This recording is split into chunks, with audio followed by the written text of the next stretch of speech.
கமலஹாசனுக்கு இன்னொரு அரசியல் வருவதற்கு இன்னொரு காரணம் இருக்குது. என்னென்னா, இரண்டும் சேர்ந்து இருந்ததுனால கமலஹாசனுக்கு முதலமைச்சர் நாற்காலி மீது ஒரு தீராத காதல். ஜெயலலிதா முதலமைச்சராக வரும்போது நம்ம ஏன் வர முடியாது? அப்போ இரண்டு பேருமே இல்லாத அந்த இடைவெளியை தமிழக மக்கள் நமக்கு கொடுப்பாங்கன்னு நம்புறாரு. அதுதான் மக்கள் நீதி மையம். நமக்கு இப்போ இருக்கக்கூடிய நம்ம அரசியல் இல்லாமல் போயிடக்கூடாது, அரசியலே இல்லாமல் போயிடக்கூடாது. அப்போ அரசியல் இருக்கணும்னா இப்போ ஆளுங்கட்சி திமுக தான். திமுகவுக்கு வழியே அதே அப்பா சொன்னதை மகனும் சொல்லிட்டார். கமலஹாசனுக்கு அங்கே சோபாலே உட்காந்து ஆதரவு எழுதி கொடுத்துட்டு வந்துட்டார். கமலஹாசனை பொறுத்த வரைக்கும் பற்றி முழுசாவே தெரியாது. அதான் நுனிப்பில் மேய்வது.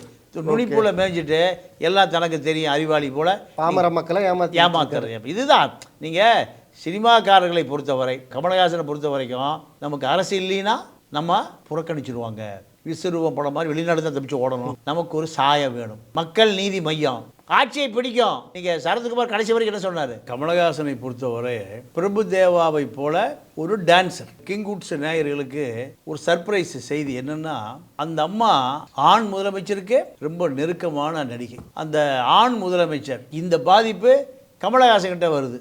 நம்ம அடுத்த முதலமைச்சர் நாற்காலிக்கு ரஜினிக்கு மாற்றாக ஜெயலலிதா என்ன பண்ணுதுன்னா, இதுக்கு நடுவில் மருதநாயகன் ஒரு பெரிய ஒரு புரட்சிக்காரருடைய படம். அதை 500 கோடி ரூபா பட்ஜெட்டில் குயின் எலிசபெத்தை கூட்டிகிட்டு வர்றார். கூட்டிகிட்டு வந்து அந்த கலைஞரோட ஆட்சி காலம். ஆமாம், அது டிஎம்கே ஆட்சி காலம். இதுதான் அவருடைய மிகப்பெரிய லட்சியம். இந்த படம் 500 கோடி ரூபா செலவில் இப்போ இன்றைக்கி அது 1000 கோடி ரூபா வேணும். ஏன்னா பெரிய படை, குதிரைப்படை, ஆனப்படை. அந்த அம்மாவை திருமணம் பண்ணுறாரு. திருமணம் பண்ணி சில அந்த அம்மா பெங்களூர் மேல்நாட்டு மருமகள் டைவர்ஸ் ஆகி போச்சு. டைவர்ஸ் ஆன பிறகு இப்போ சுருதியுடைய அம்மா, இப்போ இருக்கிற சுருதிஹாசன், இப்படி 2 குழந்தைங்க, அதையும் டைவர்ஸ், அது அந்த அம்மா விட்டுட்டு போயிட்டாங்க. விட்டுட்டு போன பிறகு கௌதமியோடு அறிவிக்கப்படாத ரஜினி அரசியலுக்கு வரல. விஜயகாந்த் வந்துட்டார். விஜயகாந்துக்கு இணையாக நமக்கு ஒரு எதிர்காலம் இருக்குது. இதுதான் அவருக்கு எல்லாராலையும் தூபம் போடப்பட்டு மக்கள் நீதி மையம்னு ஒரு அமைப்பை உருவாக்குறார். தமிழ்நாட்டை ஆட்சியை பிடிச்சிரும். விஜயகாந்த் உடல்நிலை பாதிப்பு, அவர் மருத்துவமனையில் படுத்து கிடக்காரு. நமக்கு விஜயகாந்த் இடம் இருக்குது, எம்ஜிஆர் இடம் இருக்குது, சினிமா நடிகனுக்கான கிளாமர் இருக்குன்னு தமிழ்நாடு முழுக்க சுற்றுப்பயணம். 200 கோடி ரூபா ஆந்திரா பேங்க்கில் கமலஹாசனுடைய அந்த எல்டாம்ஸ் ரோடு அலுவலகம் அடமானம் வைக்கப்பட்டு 200 கோடி வாங்கப்பட்டது. இந்த 200 கோடி நீங்கள் பிஜேபி அரசாங்கத்தால் எக்ஸ்ஆர் மிகப்பெரிய சக்தி யார், நம்ம மார்ட்டின் மாதிரி XRY கொடுக்கல. 200 கோடி எப்படி கடனை மீண்டு வெளியே வர முடியும்? அரசியலுக்கு வர்றதுக்கு முந்தைய நிறைய கடன், அரசியலுக்கு வந்த பிறகு கடன் வந்து வெளியேறி எப்படி அடுத்த படம்லாம் நீங்கள் எடுக்க முடிஞ்சுது? உங்களுக்கு யார் பணம் கொடுத்தா? ஒரு நிமிஷம் கூட கேரவன் வேலை இல்லாமல் அவனால் வாழ முடியாது. காரில் ஏசி இருக்கணும், இல்லைன்னா எங்கேயாவது ஷூட்டிங் போனால் அங்கே கேரவன், அது ஒரு ஊட்டியை கூட அங்கே நிறுத்தியிருக்கணும். பேண்ட்டு, அந்த பேண்ட்டினுடைய விலை 80,000 ரூபா. விஜய்க்கு ஏன் அரசியல் தேவைப்படுது? நாடாளுமன்ற தேர்தலுக்கு வழியேக்க போய் திமுகவுக்கு. கிங்குட்ஸ் நேயர்களுக்கு வணக்கம். இன்றைய சிறப்பு நேர்காணலில் நம்மோடு இணைந்திருப்பவர் மூத்த பத்திரிகையாளர் தமிழா பாண்டியன் அவர்கள். வணக்கம் சார். வணக்கம். கமலுடைய அரசியல் பிரவேசம், அரசியலுக்கு வரமாட்டேன்னு சொல்லி தீர்க்கமாக சொன்ன ஒரு நபர் அரசியலுக்கு என்ட்ரானார். அப்புறம் கடுமையாக வழக்கம் போல் எல்லார் மாதிரியும் விமர்சனம் பண்ணிவிட்டு எதிர்கட்சிகளை இங்கே எல்லாருக்கும் மாற்றுன்னு சொல்லி இப்போது கூட்டணியும் வச்சுருக்காரு. கூட்டணினா போயிட்டு எதுலேயும் நிற்கவும் இல்லை. ஒரு ராஜ்யசபா சீட்டுக்காக கூட்டணி, அதில் நிறைய பேருக்கு அதிருப்தி, நிறைய தொண்டர்கள் வந்து அதிருப்தி ஆயிட்டாங்க அப்படின்னு சொல்லி ஒரு விமர்சனம். அவர் கமல்ஹாசனுடைய அரசியல் நிலைப்பாடு முந்தைய காலங்களில் எப்படி இருந்தது? கலைஞர் ஆட்சி காலத்துலேயும் அம்மையார் ஜெயலலிதா ஆட்சி காலத்துலேயும் அவர் எப்படி இருந்தார்? அவரோட நிலைப்பாடு எப்படி இருந்தது சார்? இல்லை, கமலஹாசனை பொறுத்தவரை கமலஹாசன் சிறு வயதில் அவர் சினிமாவுக்கு வந்த புதிதில் தங்கப்பன் மாஸ்டருடைய டான்ஸ் மாஸ்டர்கிட்ட இவர் நடனம் பயிலுகிறார். ஓகே, இதுதான் இவருடைய சினிமா வாழ்க்கை. இவர் ஒரு டான்சர். இவர் ஒரு பிரபு தேவாவை போல ஒரு டான்சர். ஓகே. ஆமாம், அந்த காலகட்டத்தில் எல்லா படத்துலேயும் நம்ம சிலுக்குக்கு முந்தி ஜெயமாலினின்னு ஒரு நடிகை இருந்தாங்க. ஓகே. அவங்க தான் சிலுக்குக்கு முன்பு அந்த ஜெயமாலினி படம் நடிக்காத, அதாவது ஒரு டான்ஸ் ஆடாத படங்களே இல்லை. ஓகே. கண்டிப்பாக ஒரு படத்தில் அவங்களோட ஒரு டான்ஸ் இருக்கும். அந்த அம்மா வந்து ஒரு கவர்ச்சி நடனம். ஓகே. கவர்ச்சி நடனம். அப்போது இதுக்குள்ளே ஒரு அரசியல் இருக்குது. என்ன அரசியல்னா கிங்குட்ஸ் நேயர்களுக்கு ஒரு சர்ப்ரைஸ் செய்தி என்னென்னா, அந்த அம்மா ஒரு பிரபலமான முதலமைச்சருக்கு ரொம்ப நெருக்கமான நடிகை. ஓகே. ஆண் முதலமைச்சருக்கு ரொம்ப நெருக்கமான நடிகை. ஓகே. அந்த ஆண் முதலமைச்சர் ஜெயமாலினியோடு மிக நெருக்கமாக இருந்தார். ஒரு பெண் முதலமைச்சர் வர்றாங்க 91. பெண் முதலமைச்சர் வந்த உடனேயும் பெண் முதலமைச்சர் என்ன பண்ணுறாங்கன்னா, அந்த ஜெயமாலினிக்கு பெண் முதலமைச்சரே ஒரு திருமணம் செஞ்சு வைக்கிறாங்க. ஓகே. ஒரு பிரம்மாண்ட பங்களா வசதி வாய்ப்போடு அந்த அரசியல் தலைவர்கிட்டருந்து பிரிச்சிடுறாங்க. அப்போது அதற்காக அந்த அரசியல் தலைவரை அரசியல் ரீதியாக பழிவாங்க வேண்டும் என்று நினைத்த அந்த முதலமைச்சர் என்ன பண்ணுறாங்க, அந்த ஆண் முதலமைச்சர்லேருந்து ஜெயமாலினி பிரிச்சிடுறாங்க. ஓகே. ஆமாம், பிரித்த பிறகு டான்ஸே நின்று போச்சு. இதுதான் ஜெயமாலினி நீங்கள் குழுக்கள் நடிகையாக இருந்து ஒரு முதலமைச்சருக்கு நீங்கள் நெருக்கமானவராக மாறி இன்னொரு முதலமைச்சரால் பழிவாங்கப்பட்டு அந்த அம்மா சொந்த வாழ்க்கையில் செட்டில் ஆகிட்டாங்க. ஓகே. இப்போ இந்த காலகட்டத்தில் ஒரு ஆண் டான்ஸர் ஆடணும், ஒரு கவுபாய். அந்த கவுபாய் தான் யாருன்னு கேட்டால் கமலஹாசன். ஓகே. ஒரு படத்தில் ஒரு ஒரு ஒரு டான்ஸ் இருக்கும். யாருடைய டான்ஸு? கமலஹாசன் டான்ஸ்.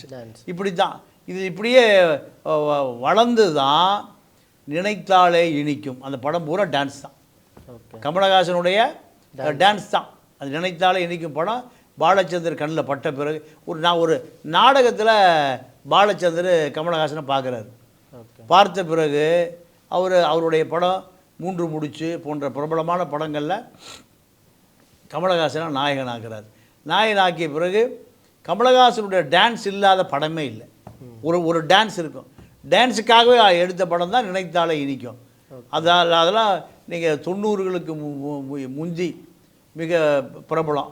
அதன் பிறகு நீங்கள் எம்ஜிஆர் சிவாஜி அரசியல் வாழ்க்கை முடியுது. எம்ஜிஆர் 77 முதலமைச்சராகிறார், 87 மரணமடைகிறார். சிவாஜியும் சினிமா வாழ்க்கையும் முடிகிற பொழுது ரஜினி கமல் வாழ்க்கை ஆரம்பிக்குது. Kamal Sivaji character, Rajini MGR character. எம்ஜிஆர் பட்டி தொட்டியெல்லாம் ஓடும், படம் முழுக்க ஒரு பொழுதுபோக்காக இருக்கும். ஆனால் கமலஹாசனை பொறுத்த வரைக்கும் ஒரு கதையம்சத்தோடு ஒரு சென்டிமெண்ட்டாக பெண்கள்லாம் அழுகிற மாதிரி இப்படியான அந்த சிவாஜி இடத்தை கமல் தக்க வேஷங்களில் பல வேஷங்கள் நடிப்பார். ரஜினிக்கு கையை காலு டான்ஸு இல்லைன்னா படமே இல்லை. ஆனால் கமலஹாசனை பொறுத்தவரை எல்லா வித்தியாசமான ரசிகர்களை பெற்றிருந்தார். அதுவும் ஹை கிளாஸ் ரசிகர்கள். எம்ஜிஆர் படம் ரஜினி படம் டூரிங் டாக்ஸி எல்லாம் ஓடும். ஆனால் கமலஹாசனை பொறுத்தவரை நகரத்தில் இருக்கக்கூடிய மேட்டுக்குடி மிடில் கிளாஸ் நடுத்தர வர்க்கம் இவர்கள் தான் கமலஹாசனுடைய ரசிகர்கள். நீங்கள் இப்படியே இந்த காலகட்டத்தில் ஜெயலலிதாவுக்கும் ரஜினிக்குமான ஒரு அரசியல் கான்ட்ரவர்சி வருது. வந்த பிறகு அதில் ரஜினி ஒரு திரைப்படத்தை தாண்டி அரசியலிலும் பார்க்கப்படுகிற ஒரு நபராக மாறிப்போனார். ஒரு கட்சி ஆரம்பிப்பார், ரசிகர் மன்றம், இப்படி இந்த எதிர்பார்ப்பை ஏற்படுத்திய பிறகு இந்த பாதிப்பு கமலுக்கு வருது. ஓகே. நாம் ஏன் அரசியலுக்கு போகக்கூடாது? நம்ம ஏன் அரசியலில் முதலமைச்சர் நாற்காலிக்கு போகக்கூடாது? ரஜினி முதலமைச்சர் நாற்காலிக்காக பார்க்கப்பட்டார். ரஜினி நீங்கள் எம்ஜிஆர் இல்லாத அந்த காலகட்டத்தில் திமுகவுக்கு ஆதரவாக ஜெயலலிதாவுக்கு எதிராக களமிறக்குவதற்கு மூப்பனாராலும் கருணாநிதியாலும் ரஜினிகாந்த் தேர்வு செய்யப்பட்ட நிலைமை. இந்த பாதிப்பு கமலஹாசன்கிட்ட வருது. நம்ம அடுத்த முதலமைச்சர் நாற்காலிக்கு ரஜினிக்கு இப்போவும் அவருக்கு இந்த நினைப்பு. ஆமாம் ரஜினிக்கு மாற்றாக நம்ம ஏன் சினிமாவுக்கு வரக்கூடாது, அரசியலுக்கு வரக்கூடாது? சினிமாவிலிருந்து அடுத்த கட்டம் இது அப்படியே வளரத்தான் ஒரு காலகட்டத்தில் இவருடைய இந்த சினிமா கருத்து அரசியலாக மாறுது. ஓகே. சினிமாவுக்குள்ளே அரசியல் புகுத்தப்படுகிறது. அரசியல் சார்ந்த படம் தன்னுடைய அடையாளத்தை கொஞ்சம் கொஞ்சமாக நடிப்பு துறையிலிருந்து அரசியல் துறைக்கு தன்னை மாற்றிக்கொண்டு வருகிறார். இதுதான் கமலஹாசனுடைய அரசியல். கமலஹாசனுடைய அரசியலில் நீங்கள் முழுக்க முழுக்க இந்திய தேசிய அரசியல், திராவிட இயக்க அரசியல். இது கண்டிப்பாக ஏதாவது ஒரு பஞ்சு வசனம் இருக்கும், இல்லைன்னா ஏதாவது ஒரு கேரக்டர் இருக்கும். ஆமாம். இவரை பொறுத்த வரைக்கும் இந்த நக்சல்பாரி, கம்யூனிஸ்ட்டு, முற்போக்கு அடையாளத்தோடு வளர்கிறார். அப்புறம் நீங்கள் திரைப்பட கொட்டகையில் அரசியல் கருத்து சொல்லுவார், அரசியல் கட்சிகளை எதிர்த்து கருத்து சொல்லுவார். ஆமாம். இப்போது ரஜினி அப்போது அரசியலுக்கு வர போகிறேன் அப்படின்னு அவரும் சினிமாவில் அவர் டைலாக் வச்சுட்டு இருந்தார். அப்போவே கமலஹாசனுக்கும் அரசியல் சிந்தனை வந்துருச்சு. ஆமாம், அவருக்கு அரசியல் முக்கியத்துவம் இருந்தால் மட்டும்தான் தமிழ்நாட்டில் திரைப்படத்துறையில் நீடிக்க முடியும் என்பது எழுதப்படாத விதி. ஓகே. ஒரு புத்தக வெளியீட்டு விழா, சிதம்பரம் அந்த புத்தக வெளியீட்டு விழாவில் தலைமை தாங்குறார். அப்படி தலைமை தாங்குகிற பொழுது ஜெயலலிதா ஆட்சி. கமல் என்ன பேசுகிறாருன்னா, ஒரு வேட்டியை கட்டிய தமிழர் தமிழ்நாட்டை ஆள்வதற்கு தகுதி உள்ளது. ஆமாம். அப்போ ஜெயலலிதா முதலமைச்சர். அப்போது இந்த அரசியல் கருத்தை சொன்னோன்னையும் யாருக்கு எதிராக சொல்கிறாரு? ஜெயலலிதாவுக்கு எதிராக. ஆமாம். அந்த அந்த நேரத்தில் விஸ்வரூபம் படம் வெளியிடுவதற்கு முயற்சி நடந்துகிட்ருக்கு. இந்த நேரத்தில் ஜெயலலிதா என்ன பண்ணுதுன்னா, தன்னுடைய ஆதரவு கூட்டணியில் இருந்த முஸ்லீம் லீக் அமைப்புக்கு அந்த அம்மா இந்த படத்துக்கு எதிர்ப்பை பதிவு செய்ய சொல்லி இந்த அம்மா கூப்பிட்டு சொல்லிடுது. சொன்ன பிறகு எல்லா முஸ்லீம் அமைப்புகளும் தியேட்டருக்கு முன்னாடி ஆர்ப்பாட்டம், போராட்டம். விஸ்வரூபம் படத்தில் முஸ்லீம்களை தீவிரவாதியாக காமிச்சிருக்காரு கமலஹாசன். ரோஜா படத்தில் முஸ்லீம்கள் தீவிரவாதி. இப்படி எல்லா படத்தையும், ரோஜா படம் வந்து மணிரத்னம் படம். அப்போ முஸ்லீம்களை யார் படம் எடுத்தாலும் அவர்களை தீவிரவாதியாக, காஷ்மீர் தீவிரவாதிகளாக காண்பிப்பது தான் இவர்களுடைய வேலை. அதனால் முஸ்லீம் அமைப்புகள் பூரா திரைப்பட தியேட்டருக்கு முன்னாடி ஆர்ப்பாட்டம். இதை காவல்துறை தடுக்கலை. ஜெயலலிதாவுடைய காவல்துறை தடுக்கலை. படம் ரிலீஸ் ஆகலை, படம் போட்டிகள் போயிடுச்சு. அப்போது அந்த படம் இப்போ 20 கோடி ரூபா செலவில் எடுக்கப்பட்ட ராஜ்கமல் பிக்சர்ஸ் படம் பொட்டிகள் போயிடுச்சு. தியேட்டர் உரிமையாளர்கள் திரையிட மறுக்கிறான். ஒரு ப்ரெஸ் மீட் வைக்கிறார். ப்ரெஸ் மீட் வச்சு, நான் முஸ்லீம்களை தீவிரவாதிகளாக காண்பிக்கவில்லை, அந்த கதை அம்சத்தில் காஷ்மீரில் நடப்பதை போல நான் எடுத்திருக்கேன், அவர்களை நான் தீவிரவாதியாக காமிக்கிறேன். காஷ்மீரில் அந்த படத்தை எடுத்ததுனால அந்த படம் முஸ்லீம்களுடைய தாக்குதல், அவர்கள் அந்த தனிநாடு போராட்டம், இந்த கதையெல்லாம் நான் அதில் பயன்படுத்த வேண்டி வந்ததுனால நீங்கள் அந்த முகாம்களில் துப்பாக்கி சூடு, அங்கே இருக்கக்கூடிய காஷ்மீர் தீவிரவாதிகள் படங்களை காமிக்க வேண்டியது இருந்தது. இதனால் நான் முஸ்லீம்களுக்கு எதிரானவன் அல்ல, நான் முஸ்லீம்களுக்கு நட்பானவன். இந்த ப்ரெஸ் மீட்டில் வைக்கிறாரு. வைத்த பிறகும் முஸ்லீம் அமைப்புகள் நம்பாமல் அந்த படம் வந்துன்னா நாங்கள் போராடுவோங்கிறாங்க. தியேட்டர் முதல்ல என்ன சொல்லிட்டான், அப்படியெல்லாம் முஸ்லீம்களுக்கு அமைப்பை எதிர்த்துட்டு நான் தியேட்டர் நடத்த முடியாது, தியேட்டர் நட்டமாக போயிடும், சீட்டு கிழிக்கப்படும், உடைக்கப்படும், பல்வேறு அசம்பாதங்களுக்கு நாங்கள் பொறுப்பு இல்லை, தியேட்டர் கொடுக்க முடியாட்டான். ஓகே. அப்போது நான் இவ்வளோ சிரமப்பட்டு படம் எடுத்து இந்த படத்தை இந்தியாவில் திரையிட முடியலைன்னா நான் எதுக்கு இந்தியாவில் இருக்கணும்? இந்திய குடியுரிமையை நான் ரத்து பண்ணிவிட்டு வெளிநாட்டுக்கு போக போகிறேன். ஆமாம். எனக்கு இங்கே திரைப்படம் எடுப்பதற்கான அனுமதியை இந்த அரசு கொடுக்க மாட்டேங்குது. போலீஸ் பாதுகாப்பு இருந்தால் தியேட்டர் முதலாளி படம் ஓட்டுறன்னு சொல்கிறாங்க. ஆனால் காவல்துறை கொடுக்க மறுக்குது. காவல்துறை ஏன் கொடுக்க மறுக்குதுன்னா, முஸ்லீம்கள் போராடுவதற்கு ஜனநாயக பூர்வமாக அவர்களுக்கு உரிமை இருக்குது.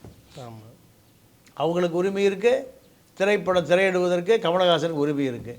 2 பேர் உரிமையில் நான் தலையிட முடியாது, போலீஸ் சொல்லிடுச்சு. அப்போ இதுக்கு என்ன காரணம்னா சிதம்பரம் தகுதி உள்ள வேட்டி கட்டிய தமிழர். அப்போ ஜெயலலிதாவுக்கு தகுதி இல்லையா? இந்த கேள்வி தான். அப்போ இது அரசியலுக்குள்ளே வர்றாரு, அரசியலுக்குள்ளே வருகிறார். இதுக்கு நடுவில் மருதநாயகன் ஒரு பெரிய ஒரு புரட்சிக்காரனுடைய படம். அதை 500 கோடி ரூபா பட்ஜெட்டில் அந்த படத்தை எடுக்கணும்னு முடிவு பண்ணுறாரு. முடிவு பண்ணி குயின் எலிசபெத்தை கூட்டிகிட்டு வர்றார். ஆமாம், கூட்டிகிட்டு வந்து அந்த அம்மா தான் குத்து விளக்கு ஏற்றுறாங்க. அந்த கலைஞரோட ஆட்சி காலம். ஆமாம், அது டிஎம்கே ஆட்சி காலம். அந்த அது 500 கோடி ரூபா பட்ஜெட். அவர் பிரிட்டிஷுக்கு ஆதரவாக இருந்து பிரெஞ்சுக்கு ஆதரவாக போய் பிரிட்டிஷே அவரை தூக்கில் போடலாம். இதுதான் கதை மருதநாயகம். இதுதான் அவருடைய மிகப்பெரிய லட்சியம். இந்த படம் 500 கோடி ரூபா செலவில் இப்போ இன்றைக்கி அது 1000 கோடி ரூபா வேணும். ஏன்னா பெரிய படை, குதிரைப்படை, ஆணைப்படை. அவர் வந்து பிரெஞ்சு அரசாங்கத்தை எடுத்தும் போராடுறாரு மருதநாயகம், பிரிட்டிஷ் அரசாங்கத்தை எடுத்தும் போராடுறாரு. மிக சாதாரண இந்திய சிப்பாயாக பிறந்தவர். அதனால் அந்த படத்தை எடுப்பது தன்னுடைய இறுதி லட்சியம். இதற்காக நீங்கள் சிம்ரன் ஒரு நடிகை, அந்த நடிகையோடு ஒப்பந்தம் போட்டு அந்த அம்மா ஒரு பஞ்சாபை சேர்ந்த நடிகை. அந்த அம்மா மிகப்பெரிய தொழிலதிபராக மாறிட்டாங்க. இந்த படத்தில் வர்ற பணத்தை பூரா ஏர்கார்கோ நடத்துகிற அளவுக்கு. ஓகே. அப்போ அந்த அம்மா ஒரு 500 கோடி ரூபா வாங்கி படம் எடுக்கலாம்னு முயற்சி பண்ணுறாரு. அதுவும் வெற்றி பெறவில்லை. இதுக்கு நடுவில் மன வாழ்க்கை என்பது முதல்ல வந்து வாணி விஸ்வநாத், அந்த அம்மா வந்து ஒரு பெரிய நாட்டிய கலைஞர்.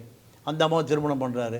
திருமணம் பண்ணி அந்த அம்மா பெங்களூர், மேல்நாட்டு மருமகள், இப்படி படம்லாம் அந்த அம்மா வாணி நடிச்சிருப்பாங்க. ஓகே. அது டைவர்ஸ் ஆகிப்போச்சு. டைவர்ஸ் ஆன பிறகு இப்போ சுருதியுடைய அம்மா பாலிவுட் நடிகை, அந்த அம்மாவை நீங்கள் திருமணம் செஞ்சு இப்போ இருக்கிற சுருதிஹாசன், இப்படி 2 குழந்தைங்க. அதையும் டைவர்ஸ், அது அந்த அம்மா விட்டுட்டு போயிட்டாங்க. விட்டுட்டு போன பிறகு கௌதமியோடு அறிவிக்கப்படாத குடும்ப வாழ்க்கை, அதுவும் இப்போ இல்லை, அதுவும் இப்போ ஃபெயிலியர். ஆக கமலஹாசனை பொறுத்தவரை நீங்கள் ஒரு கௌபாயாகவே இன்றைக்கு வரைக்கும் வாழ்க்கையை தொடர்ந்து கொண்டு தான் இருக்கிறார். அவரை பொறுத்த வரைக்கும் சினிமா ஆசையை தாண்டி அரசியலுக்கு ஒரு பெரிய இடைவெளி இருக்குது. ரஜினி அரசியலுக்கு வரல, விஜயகாந்த் வந்துட்டார். விஜயகாந்துக்கு இணையாக நமக்கு ஒரு எதிர்காலம் இருக்குது. இதுதான் அவருக்கு எல்லாராலையும் தூபம் போடப்பட்டு மக்கள் நீதி மையம்னு ஒரு அமைப்பை உருவாக்குறார். இந்த மக்கள் நீதி மையம் தமிழ்நாட்டை ஆட்சியை பிடிச்சிரும். 10% வாக்கு வங்கியை கமலஹாசனால் முதல் ரவுண்டிலேயே, ஏன்னா சினிமா நடிகை யாரும் இல்லை. ஆமாம். விஜயகாந்துடைய இழப்பு, விஜயகாந்த் உடல்நிலை பாதிப்பு, அவர் மருத்துவமனையில் படுத்து கிடக்காரு. அதனால் நமக்கு விஜயகாந்த் இடம் இருக்குது, எம்ஜிஆர் இடம் இருக்குது, சினிமா நடிகனுக்கான கிளாமர் இருக்குன்னு தமிழ்நாடு முழுக்க சுற்றுப்பயணம். சுற்றுப்பயணத்தில் இவருக்கு ஒரு மிகப்பெரிய நம்பிக்கை வருது. இந்த நம்பிக்கையில் தனியாகவே களமிறங்குவோன்னு முடிவு பண்ணுறார். நிறைய ஐஏஎஸ் அதிகாரிகள் வர்றாங்க, ஐபிஎஸ் அதிகாரிகள் வர்றாங்க, நிறைய மருத்துவர், இப்படி நிறைய கமலஹாசனை சுற்றி அரசியல், அதாவது அரசியல்வாதிகள் இல்லாத ஐஏஎஸ் அதிகாரி, ஐபிஎஸ் அதிகாரி, இப்படி ஒரு பெரிய வட்டம் கமலஹாசனுக்கு உருவாகுது. இது முதல் சுற்றிலே 10% அரசியல் வந்துடும். ஏன்னா இவர் அரசியலுக்கு வரும்போது ஜெயலலிதா இல்லை, ஜெயலலிதா மரணம், கருணாநிதி இல்லை. இது இவர் மூத்த நடிகர், மூத்த அரசியல் கருத்தாளர். அப்பப்போ ஹாலிவுட்டு கதையிலிருந்து கோலிவுட்டு கதை, பாலிவுட்டு கதை வரை எல்லாமே அரசியலை கலந்து கொடுக்கக்கூடியவர் கமலஹாசன். அப்போ இதை விட இவருக்கு இன்னொரு ப்ளஸ் பாயிண்ட்னு கேட்டிங்கன்னா, அந்த பிக் பாஸ் கதாநாயகன் ஒவ்வொரு வீட்டுக்குள்ளேயும் பூந்துடுறாரு. ஆண் பெண், வயதானவர்கள், குழந்தை குட்டி எல்லாருமே பிக் பாஸில் கமலஹாசனை ரசிக்க ஆரம்பித்தாங்க. அப்போ இதெல்லாம் தனக்கு வாக்கு வங்கியாக மாறும். அதாவது இந்த மாதிரியான நிகழ்ச்சிகளில் அவர் பங்கு பெறுறது இந்த மாதிரிலாம் போகிறது அரசியலுக்காக தான். அரசியல் வீட்டில் இருக்கிற வாக்கு வங்கியை நம்ம எடுத்துக்க முடியும்ன்ட்டு தான் இதெல்லாம். அதாவது எம்ஜிஆர் இல்லை, ஜெயலலிதா இல்லை, விஜயகாந்த் இல்லை, ரஜினி வரல, இதெல்லாம் நமக்கு முதலமைச்சர் நாற்காலியை நோக்கி போவதற்கு நமக்கு எந்த தடையும் இல்லை. கமலஹாசனா 8 கோடி வாக்காளர் இருக்குன்னு தெரியுமே. ஆமாம், 8 கோடி பேரில் வாக்காளர் 5 கோடி பேர். 5 கோடி பேருக்கும் கமலஹாசனை தெரியும். எடப்பாடி கூட தெரிஞ்சிருக்காது, ஆனால் கமலஹாசனை தெரியும். கமலஹாசனை பொறுத்த வரைக்கும் களத்தூர் கண்டமா சின்ன இளைஞனை வருவதற்கு முன்பு குழந்தை நட்சத்திரமாக, இளைஞனாக, டான்ஸராக, கதாநாயகனாக, வில்லனாக, இப்படி எம்ஜிஆருக்கு அடுத்தபடியாக நீங்கள் முழுக்க எம்ஜிஆர் சிவாஜிக்கு அடுத்தபடியாக அனைவர் குடும்பத்தில் உட்கார்ந்து பார்த்தா எல்லாருக்கும் தெரிந்த அறிமுகம் கமலஹாசன் தான். ஆமாம். அப்போ இப்போ கமலஹாசனுக்கு இன்னொரு அரசியல் வருவதற்கு இன்னொரு காரணம் இருக்குது. என்னென்னா, இவருடைய பூர்வீகம் ராமநாதபுரம் மாவட்டம் பரமக்குடி. பரமக்குடியில் முத்துராமலிங்க தேவர் பசும்பொன் பகுதி தான் அந்த ஏரியாவில் பெரிய அரசியல் பரபரப்பான பகுதி. ஆமாம். அப்போ முத்துராமலிங்க தேவருக்கு வழக்கறிஞரே இவங்க அப்பா தான், சீனிவாச ஐயங்கார் தான். அந்த பாதிப்பு வேறு. அப்போது சீனிவாச ஐயங்கார் வந்து முத்துராமலிங்க தேவருடைய வழக்கறிஞர். அப்போ அந்த அரசியல் தொடர்பு வருது. ராஜாஜியுடைய ஃபாலோயர் பரமக்குடி சீனிவாச ஐயங்கார். அப்போது ரத்தத்தில் இயற்கையாகவே அரசியல் இருக்குது. அப்போது திரைப்படம் வேறு சேர்ந்துருக்கு. அரசியல் தலைவர்களுக்கு திரைப்படம் கிடையாது, திரைப்படவாதிகளுக்கு அரசியல் கிடையாது. இரண்டும் சேர்ந்து இருந்ததுனால கமலஹாசனுக்கு முதலமைச்சர் நாற்காலி மீது ஒரு தீராத காதல். ஜெயலலிதா முதலமைச்சராக வரும்போது நம்ம ஏன் வர முடியாது? ஜெயலலிதாவும் திரைப்பட நடிகை, திரைப்படத்தில் தானே வர்றாங்க. எம்ஜிஆரும் திரைப்பட இதுதான் வர்றாரு. அப்போ 2 பேருமே இல்லாத அந்த இடைவெளியை தமிழக மக்கள் நமக்கு கொடுப்பாங்கன்னு நம்புகிறார். அதுதான் மக்கள் நீதி மையம். அந்த கட்சி உருவாகுது. உருவான பிறகு தமிழ்நாடு முழுக்க சுற்றுப்பயணம் செய்ததில் ஏறக்குறைய 38-40 மாவட்டங்களில் மாவட்ட செயலாளர். மாவட்ட செயலாளர் யாருன்னு கேட்டிங்கன்னா, ஒன்று டாக்டர், இல்லை ஓய்வு பெற்ற அதிகாரி, அதாவது நடிப்போ அரசியல கலப்பில்லாத சமூக செயல்பாட்டாளர்கள், பெரிய பெரிய வழக்கறிஞர்கள், நம்ம ராஜசேகரை போன்ற பெரிய வழக்கறிஞர்கள், மௌரியா ஐபிஎஸ் அதிகாரி, நம்ம பொள்ளாச்சி டாக்டரு, இப்படி பல பேர் இந்த கூட்டணி தான் தேர்தலை சந்திக்குது. மக்கள் நீதி மையம் போன நாடாளுமன்ற தேர்தல் 2019 நாடாளுமன்ற தேர்தலை சந்தித்து நீங்கள் பெருவாரியாக வெற்றி அடைவார்னு பார்த்தா 16 சட்டமன்ற தேர்தல், 19 நாடாளுமன்ற தேர்தல். 2லேயும் கமலஹாசன் கோவையில் நின்று மயிரிழையில் வானதிட்ட தோக்குறார். இதுதான் அவருக்கு ஒரு பெரிய அதிர்ச்சி. அண்ணன் போஸை ஜெயிக்க முடியும்னு அந்த பொள்ளாச்சியை சேர்ந்த மருத்துவர் அவர் தான் கோவையை தேர்வு செய்து இவர் கொடுக்குறாரு. அவர் தான் எல்லா தேர்தல் வேலையும் பார்க்குறாரு. ஆனால் இதில் வானதி உண்மையாகவே கமலஹாசன் வெற்றி பெற்று வானதி தோல்வி அடைந்ததை தேர்தல் அதிகாரி கமலஹாசனுக்கு எதிராக வானதிக்கு ஆதரவாக செய்த வேலை தான். கமல் தோற்கடிக்கப்பட்டார், வானதி வெற்றி பெற்றார். இன்றைக்கி வரைக்கும் அது பேசு பொருளாக இருக்குது. ஆமாம், ஏன்னா நைட் வரைக்குமே ரிசல்ட் கன்ஃபார்ம் பண்ணாமல் இருந்தாங்களே, ரீகவுண்ட்லாம் பண்ணாங்க, மறுபடியும் வாக்கு எண்ணிக்கை நடத்தினாங்கன்னு நினைக்கிறேன். இரவு வரைக்கும் வந்து அந்த ரிசல்ட்டு உறுதி செய்யப்படாமல் இருந்தது. கிட்டத்தட்ட நீங்கள் சொன்ன மாதிரி மயிரிழையில் அவங்க வானதி அவர்கள் வெற்றி பெற்றதாக அறிவித்தாங்க. இப்போ உண்மையிலேயே அங்கே ஏதாச்சும் அந்த மாதிரி நடந்திருக்குமா? இல்லை, கமலஹாசன் சட்டமன்றத்துக்குள்ளே வரக்கூடாதுன்னு திமுகவை விரும்பலைன்னு சொல்கிறாங்க. ஓகே, திமுக கமலஹாசன் சட்டமன்றத்துக்குள்ள வந்தால் அரசுக்கு எதிராக கருத்து சொல்லுவார். சட்டமன்றத்தில் நீங்கள் விஜயகாந்தை போல ஜெயலலிதாவுக்கு முரண்பாடு வந்தது இல்லை? ஆமாம். நீங்கள் அதிமுகவில் விஜயகாந்த் ஜெயிக்கிறாரு, ஜெயிச்சு சட்டமன்றத்துக்குள்ளே போகிறாரு, எதிர்க்கட்சி தலைவர் ஆகிறாரு. ஆன பிறகு ஜெயலலிதாவுக்கு விஜயகாந்துக்கு முரண்பாடு வருது. ஆமாம். அப்போ என்ன நினைக்கிறாங்கன்னா, திமுக ஒரு திரைப்பட நடிகை வந்து 5 ஆண்டு காலம் கட்டுப்படுத்தி வச்சிருக்க முடியாதுன்னு நினைக்கிறாரு ஸ்டாலின். இது கருணாநிதி பாலிசி. ஓகே, நீங்கள் கருணாநிதி எம்ஜிஆர் கட்டுப்படுத்தி வைக்க முடியல, அது பெரிய பிளவாக போய் கட்சியே உருவாகுது. அதன் பிறகு எப்படியாவது விஜயகாந்தை தன்னுடைய கட்டுப்பாடு கொண்டு வரலான்னு விரும்புகிறாரு கருணாநிதி. அவர் கட்டுப்பாடுகள் வரல. யார் கட்டுப்பாடுக்கு போயிட்டாரு? விஜயகாந்த் ஜெயலலிதா கட்டுப்பாடுக்கு போயிட்டார். ஜெயலலிதா கட்டுப்பாட்டுக்கு போய் அங்கேயாவது இருந்தார், அங்கேயும் இல்லை. அப்போது இப்போ திமுக இந்த பழைய கணக்கெல்லாம் போட்டு கமலஹாசன் சட்டசபைகள் வந்தாருன்னா திமுக ஆட்சி நடத்த முடியாது. திமுக ஆட்சி நடத்த முடியும். ஊடக வெளிச்சமும் அதிகமாக கிடைக்கும் கமல். ஓகே, அதனால தான் திமுக தான் நினைக்குது, அண்ணா திமுக தான் நினைக்குது. ஓகே, 2 பேருமே என்ன நினைக்கிறாங்க? இவர் சட்டசபைகள் வரக்கூடாது. சட்டசபைகள் வந்தால் செய்தி, சினிமாக்காரன் செய்தி பட்டி தொட்டியெல்லாம் போய் சேரும். அவர் தான் முதலமைச்சரை விட அவருக்கு வெளிச்சம்.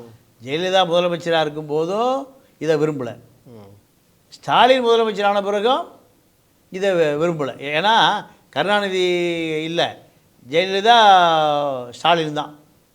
அப்போது திமுக தொண்டர்கள் எப்படியாவது அங்கே கமலுக்கு எதிரான அரசியல் செய்யணும், கமலுக்கு எதிரான அரசியல் செய்யணும். இதில் தான் கோவையில் கமல் வெற்றி பெறாமல் திமுகவை பார்த்து கொண்டதாக செய்தி இருக்கு. ஓகே, அதிகாரி மிரட்டப்பட்டு கமலை அறிவிக்கக்கூடாது, வானதி அறிவிங்க. ஓகே, நீங்கள் அரசியலுக்குள்ள ஒரு பெரிய அரசியல் இருக்கும். நீங்கள் அதாவது தோற்கப்பட்டவர் தமிழ்நாட்டில் இந்தியாவில் ஃபைனான்ஸ் மினிஸ்டர் ஆகிறார் ப. சிதம்பரம். நீங்கள் பல முறை மோடி சொல்லியிருப்பார், ரீகவுண்டிங் மினிஸ்டர். பொதுக்கூட்ட மேடையிலே சொல்லியிருக்கார். யார்? இப்போ மோடி சொல்லுவார். சிதம்பரத்தை பார்த்து என்ன சொல்லுவார்? முதல்ல நீ அமைச்சர் கிடையாது, ரீகவுண்டிங் பண்ணப்பட்டு உன்னை அறிவிக்கப்பட்டார். அதாவது இவர் ப. சிதம்பரம் மன்மோகன் சிங்குக்கு ரொம்ப நெருக்கமானவர். அப்போ தேர்தலில் கண்ணப்பன் வெற்றி பெற்றார், சிதம்பரம் வீட்டுக்கு போயிட்டார். வீட்டுக்கு போன பிறகு மறுபடியும் என்ன நடந்ததுன்னா 2009 டெல்லியிலிருந்து சிவகங்கை மாவட்ட ஆட்சியாளர், அவர் தான் தேர்தல் ஆணையாளருக்கு, எப்படியாவது சிதம்பரத்தை ஜெயிக்க வச்சு அனுப்பணும் டெல்லிக்கு. பிரைம் மினிஸ்டர் ஆஃபீஸ்லேருந்து உத்தரவு. மன்மோகன் சிங்குக்கு யார் வேணும்? சிதம்பரம் வேணும். அவர் ஒரு ஃபைனான்ஸ் பொருளாதார அறிஞர். யார்? மன்மோகன் சிங். அவருக்கு இவர் வேணும். இவர் பொருளாதார அறிஞர் அல்ல, இவர் ஒரு வழக்கறிஞர். உடனே சிதம்பரம் திருப்பி வர்றார். சிதம்பரம் திருப்பி வந்த பிறகு கண்ணப்பன் திருப்பி வெளியே போகிறார். அப்படி அறிவிக்கப்பட்டது தான். உண்மையாகவே வெற்றி பெற்றது யார்? கண்ணப்பன் தான். கண்ணப்பனை தேர்தல் ஆணையாளர், மாவட்ட ஆட்சியாளர் என்ன முடிவு செய்கிறாரோ அதான் அவர் தான் எலெக்ஷன் கமிஷனர். அதே நிலை தான் இப்போது கமலஹாசனுக்கும். அப்போது கமலஹாசன் வெளியே அனுப்பப்பட்ட பிறகு நீங்கள் விரக்தியே வெளியே வரார். ஜனநாயகம் செத்து போச்சு, என்னை வெற்றி பெற வைக்கவில்லை. இங்கே மக்கள்லாம் போயிட்டு கோயம்புத்தூர்ல நடனமாடி வாக்கு சேகரிச்சாங்க. ஆமாம், காசு எல்லா பக்கம் அடித்தார். ஆமாம், இருட்டார், மாடி கீடி மேலே கீழே கமலஹாசன் வந்திருக்குன்னு எல்லா பக்கம் போனார். ஆனால் உண்மையாகவே வெற்றி பெற்ற கமலஹாசன் தோற்கடிக்கப்பட்டார். இது அவருக்கு ஒரு மிகப்பெரிய ஒரு வழி அரசியலில். மீண்டும் அரசியலில் 2021 அவருக்கு ஒரு 4% வாக்கு வங்கி. அந்த 4% வாக்கு வங்கி இதற்கு மேலே உயராதுன்னு முடிவு பண்ணி இந்த தேர்தல், அதாவது 2019, 21 ரெண்டுலேயுமே அவர் டயர்ட் ஆகிட்டார். அரசியல் என்பது சீக்கிரமாகவே டயர்ட் ஆகிட்டார். ஏன்னா எதிர்பார்த்த வெற்றி கிடைக்கல. அதாவது இந்த அரசியலுக்கு வரும்போதே முதலமைச்சர் நாற்காலி கனவு, எதிர்பார்ப்பு பெருசாக. இப்போ திரைப்படத்துறையிலேருந்து நேராக வருகிறவர்கள் எல்லாம் நேரடியாக முதலமைச்சர் கனவு தான். விஜயகாந்த் ஆகட்டும், சிவாஜி ஆகட்டும், அதுக்கு பிறகு வந்த பாக்யராஜ் பின்னாடி டி ராஜேந்தர் பின்னாடி கார்த்தி, மன்சூர் அலிகான், கருணாஸ், இப்படி சரத்குமார் எல்லாம் நேரடியாக முதலமைச்சர் கேண்டிடேட் தான். நீங்கள் சரத்குமார் மாமியா கேட்குதான், மாப்பிள்ளை ஆஸ்பத்திரியில் பார்க்க போயிருக்காரு மாமியாவை. மாமியா படுத்துட்டு கேட்கு, என்ன கேட்குது, மாப்பிள்ளை எப்போ முதலமைச்சர் ஆவீங்க? சினிமாவிலையா நிஜமாவா? அவர் மாமியாட்ட கேட்கல. இல்லை நீங்கள் உடம்பை பார்த்துக்குங்க. மருத்துவமனையில் கூட அந்த அம்மா மருமகன் எப்படி பார்க்குது? முதலமைச்சர் தான். அப்போ முதலமைச்சர் நாற்காலி விஷால் வரைக்கும், விஷால் நம்ம விஜய் வரைக்கும், மன்சூர் அலிகான், கருணாஸ் எல்லாருக்குமே நேரடியாக முதலமைச்சர் நாற்காலி தான். இப்போ இந்த விரக்தி டயர்ட் ஆகிட்டாரு நீங்கள் கமல்ஹாசன், இந்த விரக்தி தான் இப்போ இவரை திமுகவுக்கு கொண்டு வந்திருக்கா? இல்லை, இந்த விரக்தி ஆன பிறகு தன்னுடைய கட்சி சார்ந்த அத்தனை பேரும் நீங்கள் வேறு கட்சிக்கு போயிட்டாங்க. ஆமாம். அப்போது கமலஹாசன் இனி அரசியல் பயணம் அது தொடராது. பகுதி நேர அரசியல்வாதின்னு நிறைய விமர்சனம். அப்போ அது அவர் என்ன கேட்குற, ஆமாம் இப்போ ஏன் முழு நேரமாக ஜெயலலிதா அரசியல் பண்ணாங்களா, கருணாநிதி அரசியல் பண்ணாரா, அவரு திருப்பி கேட்குறாரு. ஆமாம், நான் பிக் பாஸுக்கு போயிட்டு அப்புறம் அரசியலுக்கு வர்றதுனால எனக்கு விமர்சனம் பண்ணுறீங்க, சினிமாவுக்கு போயிட்டு அரசியலுக்கு வர்றதுனால எனக்கு விமர்சனம் பண்ணுறீங்க, யார் முழு நேரம் அரசியல் பண்ணாங்கன்னு கேட்குறாரு. ஆனால் அவர்களெல்லாம் அரசியல் பண்ணிட்டு சினிமாவில் நடிக்க போகல, அரசியலும் நடித்தாங்க, நிஜ வாழ்க்கையிலும் நடித்தாங்க, இதுதான் அவர்கள். ஆனால் கமலஹாசன் என்ன பண்ணாருன்னா அரசியலை விட்டுட்டு முழு நேரம் நடிப்புக்கு போயிடுறாரு. இதை மக்கள் ஏற்றுக்கொள்ள மாட்டாங்கிறத விமர்சனம் வருது. இப்போது அவருக்கு எப்படியாவது நாடாளுமன்ற உறுப்பினராக மாறி நாடாளுமன்றத்துக்குள்ளே போயிடணும். இதுக்காக அவர் என்ன பண்ணாருன்னா ராகுல் காந்தியுடைய பாரத ஜூடோ நடைபயணம், ஆமாம், நேராக அதில் போய் கலந்துக்கிட்டார். கலந்தால் ஆல் இண்டியா மீடியாவினுடைய வெளிச்சம் அவருக்கு வந்தது. ராகுல் ரொம்ப சந்தோஷப்பட்டார். சரி, நம்மோடு ஒரு தென்னிந்திய நடிகர், புகழ்பெற்ற தென்னிந்திய நடிகர் வந்துட்டார், நமக்கு கொஞ்சம் வேலை குறைவு, நம்ம போகிற இடத்துக்கு போகிற அவர் அனுப்பலாம்ல. ஆமாம். அந்த சந்தோஷத்தில் ராகுலும் அவரோட தொடர்ந்து நடைபயணம் நடந்தார். இப்படியான ஒரு செயல்பாடு இருந்தது. அதனால் காங்கிரஸில் அவருக்கு ஒரு மிகப்பெரிய மரியாதை ஏற்படுத்துச்சு. இந்த மரியாதை எது வரைக்கும்? கர்நாடகா தேர்தல் வரைக்கும். கர்நாடகா தேர்தல் வந்தது. கர்நாடகாவில் பிஜேபியா காங்கிரஸா ஒரு பெரிய போட்டி.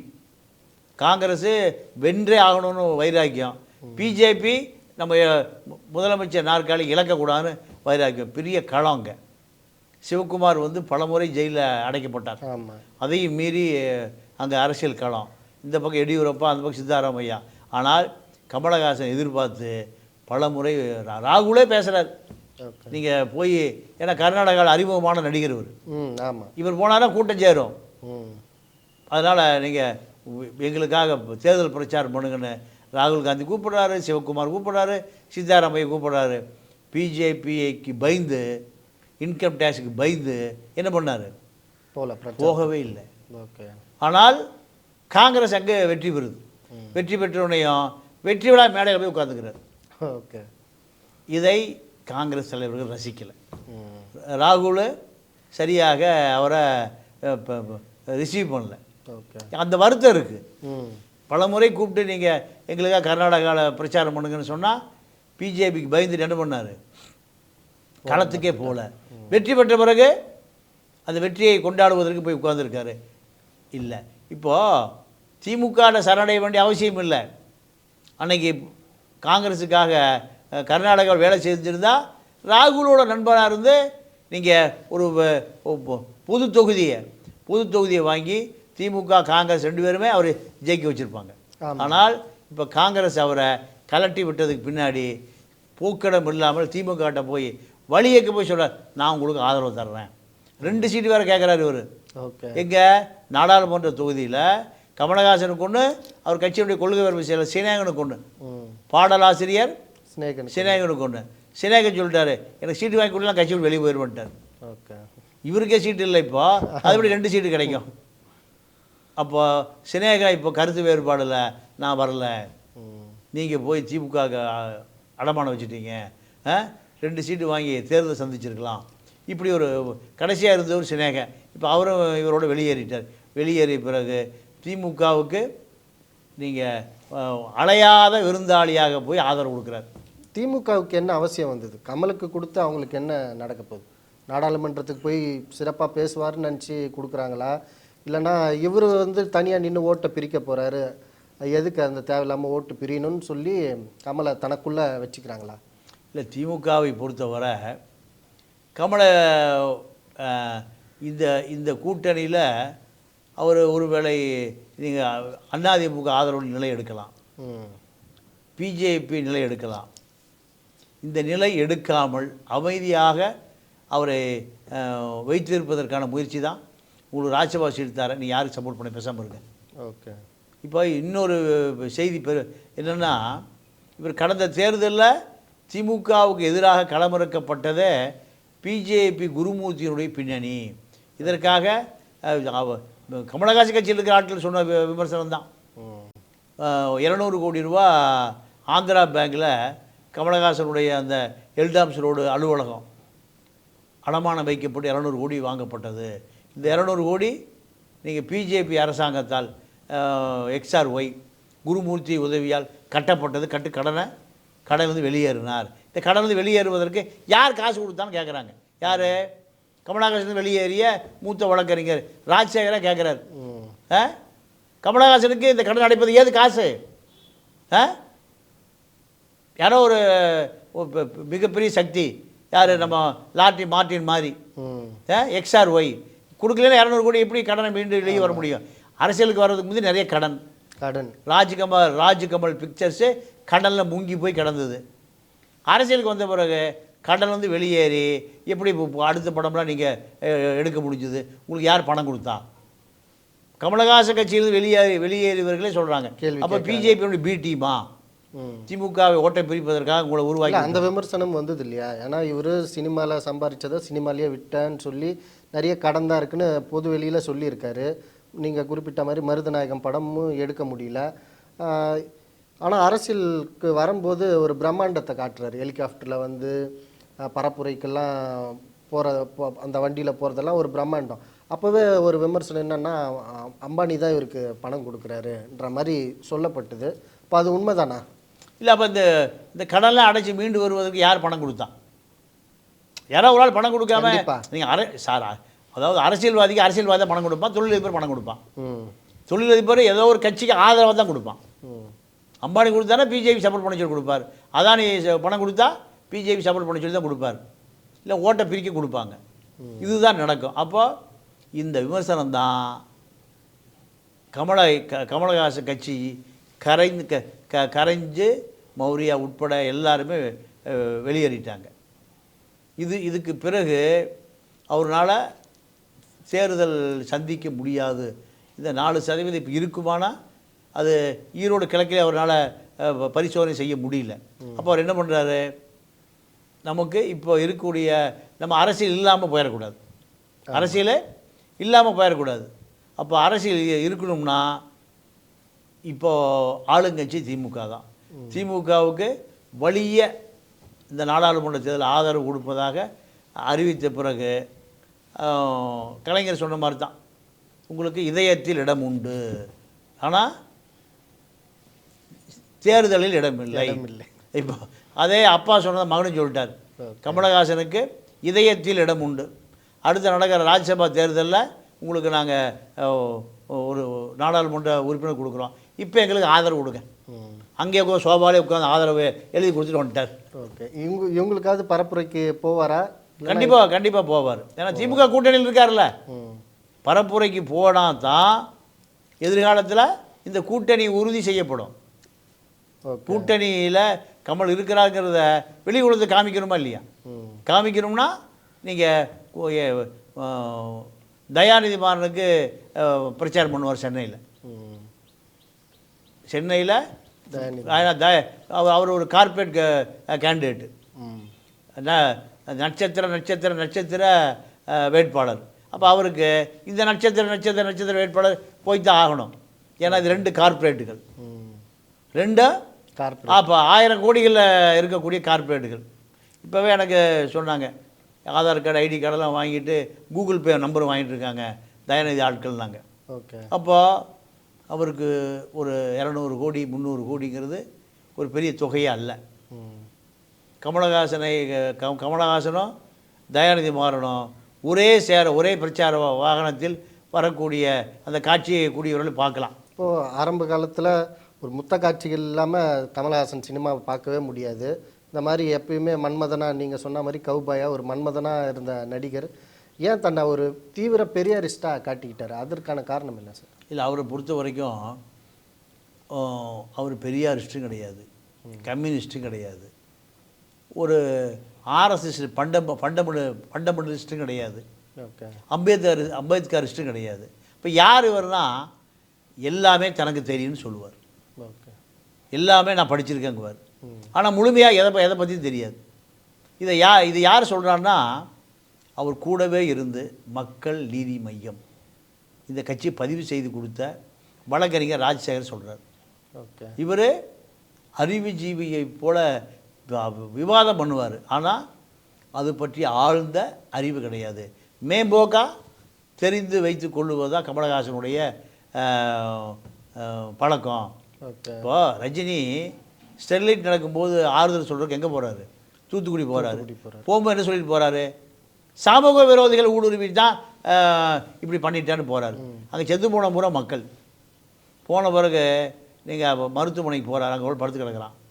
தம்பி நல்லா இருக்கேன், நீ யாரையா முதல்ல? ரஜினியும் பார்த்து கேட்குறான் ஒருத்தன். அவ்வளோ கோபம். நாங்களாம் சமூக விரோதியா? எங்கள் ஊரே நாசமாக போச்சு, புகையை சுவாசிக்கிற நுரையீரல் போச்சு, கர்ப்பிணி பெண் கற்பு களைஞ்சி போகுது, ஸ்டெர்லைட் இருக்கிற கழிவை பூரா கடலில் கொட்டுறான், மீன் செத்து போகுது, எங்களுக்கு மீனவருக்கு மீன் பிடிக்கிறதுக்கு வழியே இல்லை, நச்சு காற்று நிலம் கெட்டு போச்சு, காற்று கெட்டு போச்சு, இவ்வளோ போராடுனா நீ ஸ்டெர்லைட்டுக்கு ஆதரவாக என்ன சொல்கிற? சமூக. இப்போ அதே கதை தான் கமலஹாசன் கதை. கமலஹாசனை பொறுத்த வரைக்கும் பெரியாரிஸ்டா, அம்பேத்கரிஸ்டா, கம்யூனிஸ்டா, நக்சலைட்டா எல்லாரோட அவருக்கு இருக்கும். நீங்கள் எம்ஜிஆர் ஊருக்கு அமெரிக்கா போயிட்டு வர்றாரு. அமெரிக்கா போயிட்டு வந்தோடனையும் நிருபர்கள் கேட்குறான், சார் அமெரிக்கா போனீங்க, நீங்கள் அமெரிக்காவில் எந்த கொள்கை உங்களுக்கு பிடிச்சிருக்குன்னு கேட்குறாரு. அப்போ எம்ஜிஆர் சொல்கிறாரு, சோஷலிஸ்ட்டு, கம்யூனிஸ்ட்டு, கேபிட்டலிஸ்ட் எல்லாம் சேர்ந்தது தான் அண்ணாயிஸ்ட்டுங்கிறார். அப்படின்னு நிருபர் கேட்குறான், ஐயா கம்யூனிசமும் கேபிட்டலிசம் ஒன்றா சேராது, capitalism America, socialism Russia, communism China, மூணு ஒன்றா சேராதியா, எல்லாம் சேர்ந்ததா அண்ணாயிசம் போயா, எல்லா இசமும் சேர்ந்தது தான் அண்ணாயிசம். இப்போ இதே தான் கமலஹாசன் பதில். ஓகே, கமலஹாசனை பொறுத்த வரைக்கும் அதை பற்றி முழுசாகவே தெரியாது. அதான் நுனிப்புள் மேய்வது, நுனிப்புல மேய்ஞ்சிட்டு எல்லாம் தனக்கு தெரியும் அறிவாளி போல பாமர மக்களை ஏமாத்துறது. இதுதான் நீங்கள் சினிமாக்காரர்களை பொறுத்தவரை அவர்கள் ஒரு கார்ப்பரேட். 1000 கோடி 2000 கோடி சம்பளம் வாங்குகிற, 100 கோடி சம்பளம் வாங்குகிற ஒரு கார்ப்பரேட் மனநிலை. ஒரு நிமிஷம் கூட கேரவன் வேலை இல்லாமல் அவனால் வாழ முடியாது. ஆமாம், காரில் ஏசி இருக்கணும், இல்லைன்னா எங்கேயாவது ஷூட்டிங் போனால் அங்கே கேரவன், அது ஒரு ஊட்டியை கூட அங்கே நிறுத்தியிருக்கணும், கொடைக்கானலை கூட நிறுத்தியிருக்கணும். அப்போ இவர்கள் எப்படி ஏழைவாழையுடைய பிரச்சனை எப்படி தெரியும்? எப்பயுமே சொகுசாக இருக்கிறவங்களுக்கு அதை பற்றி புரிய வாய்ப்பு. நானே இப்போ ஒரு இணையதளத்தில் ஒரு செய்தியை பார்த்தேன். கமலஹாசன் ஒரு பேண்ட்டு போட்டிருக்கார். அது இதில் ஃப்ரான்ஸில் அது புகழ்பெற்ற ஒரு நிறுவனத்தினுடைய பேண்ட்டு. அந்த பேண்ட்டினுடைய விலை 80,000 ரூபா. ஓகே, அதாவது 1000 யூரோ. 1000 யூரோனா எவ்வளவு? 80,000 ரூபா, 70-80,000 ரூபா. ஒரு டாலர் வந்து 80 ரூபா இருக்குது. ஒரு பவுண்ட்ஸ் வந்து 100 ரூபா இருக்குது. 100 ரூபா இருக்குது. அப்போது 80,000 ரூபாய்க்கு அவர் பேண்ட்டு போடுறாருன்னா 200 ரூபாய்க்கு சேலை அரசு கொடுக்குது. பொங்கல் வந்தால் அரசு என்ன கொடுக்குது? இலவச வேட்டி சேலை கொடுக்குது. அப்போ சேலை வாங்க காசுலாம் மக்கள் இருக்கா? ஆமாம், இலவச வேட்டி சேலை பொங்கலுக்கு வாங்க முடியாமல் மக்கள் இருக்கான்னு கண்டுபிடிச்ச எம்ஜிஆர் என்ன பண்ணுறாரு? பொங்கல் தீபாவளிக்கு இலவச வேட்டி சேலை கொடுறா, அப்போ அவன் கட்டிக்கிட்டுன்னு நினச்சான். விவசாயி கூலி வேலைக்கு போகிறவன் 100 நாள் வேலை திட்டம், ஒரு நாளைக்கு 300 ரூபா, 100 நாள் உனக்கு டெய்லி 300 ரூபா கொடுக்குறோம்டா, போய் வேலை செய்யடா. இதெல்லாம் யார் தெரியும்னா, யார் ஒருத்தன் கீழேருந்து வந்தானோ அவனுக்கு தான் தெரியும். எம்ஜிஆருடைய அம்மா சக்கரபாணியும் எம்ஜிஆரையும் வீட்டில் பூட்டி வச்சுட்டு வேலைக்கு போயிடுமா. ஓகே. திறந்து விட்டுட்டு போனால் பசியில் போய் எங்கேயாவது பிச்சை எடுத்து சாப்பிட்ருவாங்க அந்த பசங்க. அப்போ தான் அவர் சொல்கிறாரு, எங்கள் அம்மா வேலைக்கு கும்பகோணத்தில் நாங்கள் குடியிருந்தோம், வேலைக்கு போயிடும், வேலைக்கு போகும்போது எங்களை உள்ளே வச்சு பூட்டி வச்சுட்டு போயிடும். ஏன்னா பசியில் நாங்கள் ஏதாவது பக்கத்து வீட்டுக்கு போயிடுவோம், எங்கேயாவது போய் சாப்பிட்ருவோம். அதே போல் எம்ஜிஆர் சொல்கிறாரு. அதனால தான் மக்களோட கஷ்டம் அடிப்படை விஷயம் தெரியும். நீங்கள் ஒத்தை வாடகை தேட்டர் இருந்திருக்கு நார்த் மெட்ராஸில். அப்போ நாடகத்தில் நடிக்க போவாராம். போகும்போது ஒரு கிழவி புட்டு விற்குமா, ஒரு கிழவி புட்டு விற்குமா. அப்போ புட்டு வாங்கி சாப்பிட்டு போவாராம். அன்றைக்கி காசு இல்லையா, பசிக்குது, பார்த்துட்டு போகிறாரு. அந்த கிழவி கூப்பிட்டு தான், டேய் வா அப்படின்னு. என்ன எங்களுக்கு காசு இல்லை, கடனாக சாப்பிட்டு போடா, அப்புறமா கொடுக்கணும். இல்லை எங்கள் அம்மா சொல்லியிருக்கு கடன் வாங்கி சாப்பிடக்கூடாதுன்னு. கடன் வாங்கி திருப்பி கொடு, காசு வந்தவன் கொடு. அப்போ அந்த அம்மா கூப்பிட்டு கொடுக்குது. அப்போ எனக்கு மட்டும் இல்லை, எங்கள் அண்ணனுக்கும் வேணும், அவன் பட்டினியாக இருக்கான். எங்கள் அண்ணன் பட்டினியாக இருக்க, கொடுத்தா 2 புட்டு கடன் கொடு. 2 புட்டு 2 அண்ணா. அப்போ அந்த பாட்டி 2 புட்டை கொடுத்து அனுப்புது. அப்போ இப்படியெல்லாம் இருந்தவனுக்கு தான் என்ன தெரியும், அடித்தட்டு மக்களுக்கு இருக்கக்கூடிய பிரச்சனை தெரியும். இவர் முதலமைச்சரானவரும் அந்த புட்டு பாட்டி தேடி கண்டுபிடிச்சி மேடையில் கொண்டு வந்து மோர் விற்றுட்டு போகுது. ஒரு பாட்டி காரில் வரும்போது பார்க்குறாரு, கூப்பிட்டு அந்த மோர் பாட்டி கொண்டு வர கூப்பிட்டு 10,000 கொடுக்குறாரு. அது அப்போது இந்த அடித்தட்டு மக்களுடைய ஏழ்மை யாருக்கு தெரியும், எம்ஜிஆருக்கு தெரியும். எம்ஜிஆர் அம்மா சொல்லி கொடுத்ததுனால அவர் அதை தெரிஞ்சு வச்சுருக்கார். ஆனால் அதுக்கு பிறகு வந்த எந்த திரைப்பட நடிகர்களுமே எளிய மக்களுடைய வழியை புரிந்தவராக இல்லை.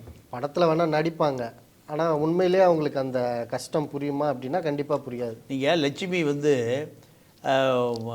டிவியில் அந்த அம்மா டிபேட் ஏழைபாளைகளுக்கான சேர்த்து வைப்பதை போல் அந்த அம்மாவுக்கு ஒரு எபிசோடுக்கு 10,000 ரூபா லட்சுமி நடித்து முடித்த பிறகு அந்த பாதிக்கப்பட்ட பெண்ணு வந்து, அம்மா ரொம்ப கஷ்டமாக வீட்டுக்கு போகணும், காசு இல்லை, ஒரு 500 ரூபா கொடு, 200 ரூபா கொடுன்னு கேட்டேன். சனியனே இதுக்காக என்ன வந்து கேட்குறப்பா. அங்கே டிவிக்கு முன்னாடி 2 பேருக்கு தம்மா உருகும்.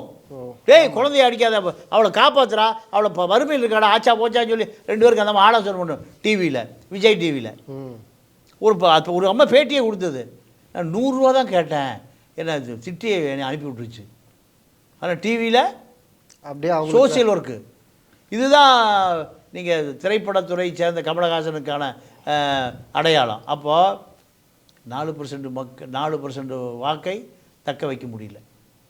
இப்போது கமலஹாசனை பொறுத்த வரைக்கும் திமுகவுக்கு இந்த மக்கள் நீதி பார்த்து அப்படியே அடமானம் வச்சிட்டார்.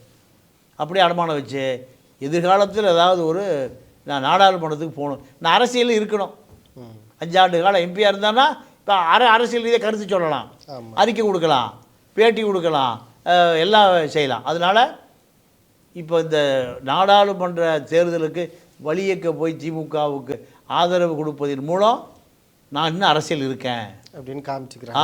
இப்போ ஏற்கனவே தொண்டர்கள் 2021 தோல்வியுற்றாரு.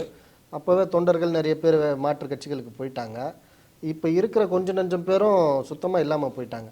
இதுக்கு மேலே கட்சியை நடத்துவாரா, இல்லை எம்பி ஆகிட்டு திமுகவிலேயே இணைஞ்சிருவாரா, கட்சியை கலைக்க ஏதாச்சும் வாய்ப்பு இருக்கா? இல்லை, கட்சியில் கலைக்க மாட்டார், கட்சியை கலைக்கவே மாட்டார், எந்த காலத்தையும் கலைக்க மாட்டார். ஏன்னா திரைப்பட கிளாமர் இருக்கிறதுனால மக்கள் கூடுவான். இப்போ அரசியல் இல்லாமல் இருந்தால் அதிகார மட்டத்துக்கு அடிமையாக இருக்கணும். ஒன்று திமுக இல்லை அதிமுக தான் தமிழ்நாட்டு மாறி மாறி ஆட்சி வரும். 2 பேருக்கும் அரசியல் இல்லைன்னா அவர்கள்ட்ட அடிமையாக இருக்கணும். அப்போது அரசியல் இருந்தால் அவர்கள் இவர்கள்ட்ட அனுசரித்து நடப்பாங்க. இப்போது விஜய்க்கு ஏன் அரசியல் தேவைப்படுது? இன்கம் டேக்ஸு, ஐடி போகிறான், ஆளுங்கட்சி இங்கே நேரு ஸ்டேடியத்தில் முதல் நாள் பர்மிஷன் கொடுக்குறான், கடைசியில் ஆளுகள்லாம் செட்டெல்லாம் வரும்போது போலீஸ் விட்டு பர்மிஷன் இல்லைங்கிறான். ஆமாம், இதுக்கு தான் அரசியல் தேவைப்படுது.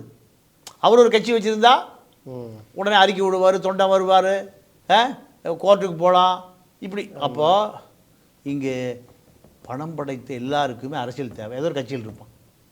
ஏன் அதிகாரம் தேவை, தாசில்தாரை பார்க்கணும், இன்ஸ்பெக்டர் பார்க்கணும், ஏசியை பார்க்கணும், டிசியை பார்க்கணும். எங்கேயாவது ஒரு கட்சிக்கு போய் அவனை கூட்டிகிட்டு போகிறத விட நானே தலைமையா. ஆமாம், இப்போ இது சுலபமாக இருக்கும். நீங்கள் இப்போ மார்ட்டின் எடுத்துங்க, பையன் ஒரு கட்சி, அவங்க அம்மா ஒரு கட்சி, மச்சான் ஒரு கட்சி, மருமகன் ஒரு கட்சி. ஏன் அனைத்து கட்சியும் அங்கே உள்ளே இருக்கும். எல்லா கட்சிக்கும் நிதி கொடுப்பாங்க. எல்லா கட்சியும் தன்னை எதிர்ப்பதற்கு அஞ்சும். இப்போ கமலஹாசன் அதே தான். கமலஹாசனை பொறுத்த வரைக்கும் நான் திமுக இப்போ இங்கே ஆளுங்கட்சி, திமுகவுக்கு ஆதரவாக இருக்கேன். இப்போது திரைப்படத்துறையை பொறுத்த வரைக்கும் சரிப்பா இவர் சிஎமுக்கு ரொம்ப வேண்டியவர், உதயநிதிக்கு வேண்டியவர், இந்த கிளாமர் வருதா இல்லையா? ஆமாம். விஜயகாந்துக்கும் வடிவேலுக்கு சண்டைனா விஜயகாந்துக்கு பயந்து வடிவேலுக்கு வாய்ப்பே இல்லையோ. ஜெயலலிதா இருந்த 10 வருஷ காலம். ஏன்? அரசியல் அதிகாரம் தானே. நீயும் நடிகர் நானும் நடிகர்னா 2 பேருக்கு சண்டை பெருசாக மக்கள் சீரியஸ் எடுத்துக்க மாட்டான். இவர் எதிர்கட்சி தலைவர், ஜெயலலிதாவுக்கு ஆளுங்கட்சி தலைவர். அதனால் திரைப்பட தயாரிப்பாளர் பூரா வடிவேலுக்கு வாய்ப்பே கொடுக்கல. 10 வருஷ காலம் இடைவெளியானது என்ன காரணம்? அரசியலை பார்த்து பயந்து தானே. ஆமாம். அரசியல் கட்சி வடிவேலு உடைய 10 வருஷம் ஒரு கலைஞனை நம்ம தமிழக மக்கள் இழந்ததுக்கு காரணம் அரசியல் தானே. அதே தான் இப்போ கமலஹாசனை பொறுத்த வரைக்கும் நமக்கு அரசியல் இல்லைன்னா நம்ம புறக்கணிச்சிருவாங்க. விஸ்வரூபம் படம் மாதிரி வெளிநாடு தான் தப்பிச்சு ஓடணும். விஸ்வரூபம் படத்தை போல தான் வெளிநாட்டுக்கு தப்பிச்சு போகணும். அதனால் நமக்கு ஒரு சாயம் வேணும். மக்கள் நீதி மையம் ஆட்சியை பிடிக்கும். நீங்கள் சரத்குமார் கடைசி வரைக்கும் என்ன சொன்னார்? சமக இல்லாமல், சமத்துவ மக்கள் கட்சி இல்லாமல் யாரும் ஆட்சிக்கு போக முடியாதியா? ஆமாம். இப்போ எங்கள் ஆதரவு இல்லாமல் யார் இப்போ கமலஹாசன் அப்படி தான் சொல்கிறாரு. எங்களுடைய ஆதரவோடு தான் திமுக ஆட்சிக்கு போயிருக்கு. இப்போ 40 சீட் ஜெயிக்கிற காரணம் கமலஹாசன் தொண்டர்கள் தான். மக்கள் நீதி மையம் தொண்டர்களை விட கமலஹாசன் தொண்டர். ஆமாம், மக்கள் நீதி மையத்தினுடைய ஆதரவுனால தான் 40 சீட்டை கூட்டணி கட்சிகள் வெல்வதற்கு காரணம். நீங்கள் மக்கள் நீதி மைய தொண்டர்கள் கடுமையாக உழைச்சான். நாளைக்கு ஒரு அறிக்கை வரும். அப்போது அரசியலும் திரைப்படமும் பிணைந்து கிடக்கிறதுனால அரசியல் இல்லாமல் திரைப்படம் இல்லை, திரைப்படம் இல்லாமல் அரசியல் இல்லை.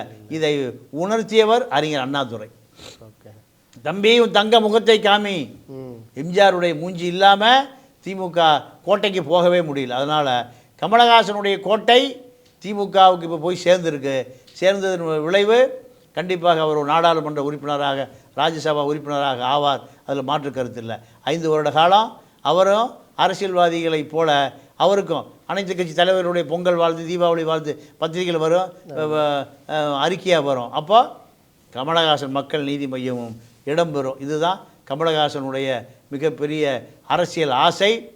வெற்றி பெற்று விடுறது. அவர் மக்கள் ஓட்டு போட்டு நாடாளுமன்ற உறுப்பினர் ஆகிறாரோ ஆகலையோ, திமுக சட்டமன்ற உறுப்பினர்களை வாக்களித்து நாடாளுமன்ற உறுப்பினராக வந்து அவருடைய ஆசை நிறைவு பெறும். மிக்க நன்றி சார். நன்றி, வணக்கம்.